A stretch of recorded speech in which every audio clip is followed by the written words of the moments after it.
Okay guys, akhirnya aku dah boleh tukar lighting aku daripada yang besar macam ni kepada yang kecil macam ni. Okay, so lighting ni daripada Ulanzi lah.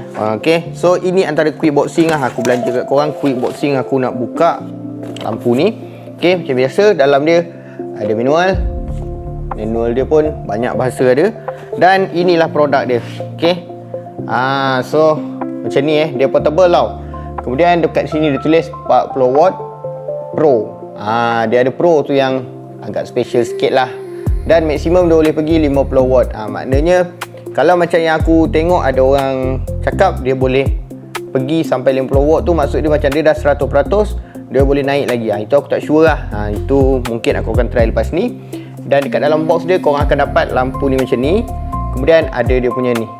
Okay, ini function dia untuk macam kalau kita direct terus lighting ni, dia akan jadi macam terlalu hard tau. Jadi guna ni dia jadilah soft sikit. Okay, so ini antara quick first impression dia lah.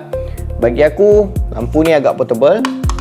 Dia punya body dia gunakan plastik tapi agak solid lah untuk aku. Kemudian dia punya pengecasan dia ada 65 watt dan ada DC 90 watt kat belakang tu. Okay, kemudian nak on dia macam ni, onkan saja. Okay,